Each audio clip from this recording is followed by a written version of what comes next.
Good evening, sir. Oak City Shoutout, W. Calvin Anderson. What's your name, sir? I'm Troy Burton.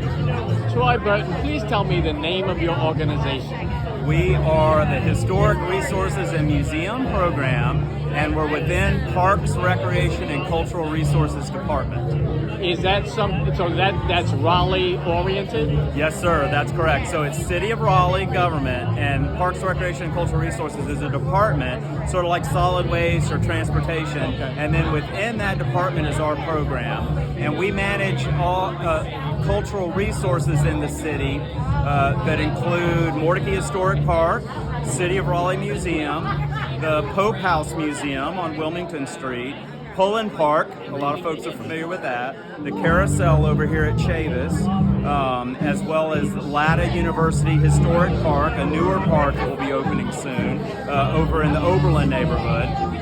We also are in charge of now this center we're in tonight, the John P.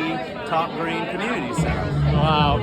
I was fortunate when Charles Francis was on City Council to be on a Blue Ribbon study, and this was like 20 years ago. Oh, wow. And we were talking about the, not urban sprawl, but the way that the architecture or the development of Raleigh didn't lend towards a downtown or a center, a civic center. Yeah.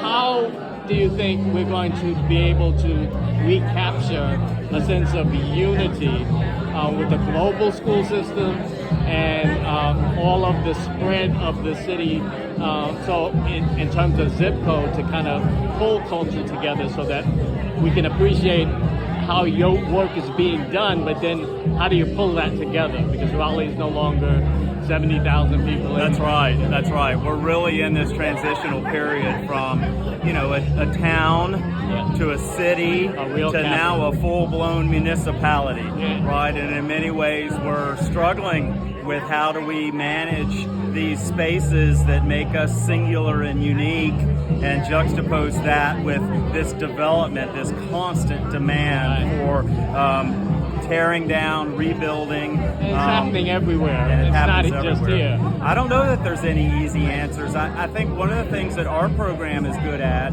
is helping people understand, our past, our history, yes. and then where that sort of anchor is, that connection that they have the gentry. to community. If you understand the traditional gentry, you can understand who the new gentry, basically, because they are stakeholders. Right. But what's the job or the role or the opportunity for young people to do case studies on that?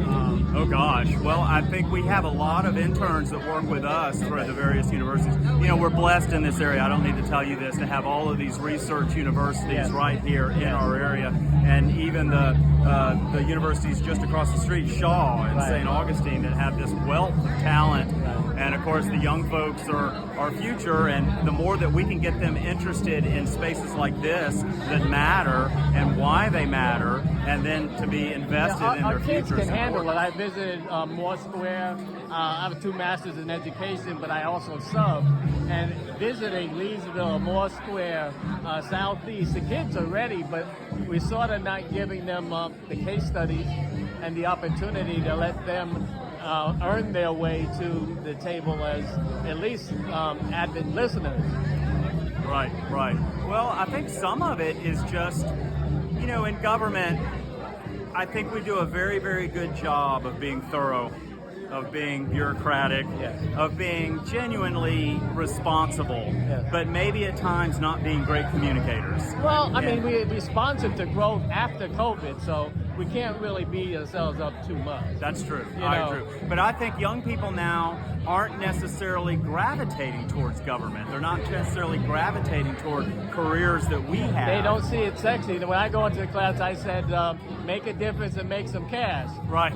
So therefore, if you make a difference in the community and you understand the gentry, past, present, and future, and you're part of that gentry, what do you want to see positive? And if we don't catch them now, that's exactly right. Because if you love what you do, the money will come, right? If you hate what you do, then it doesn't matter how much money you're making, you're going to be miserable. Tell us your name again. I'm Troy Burton.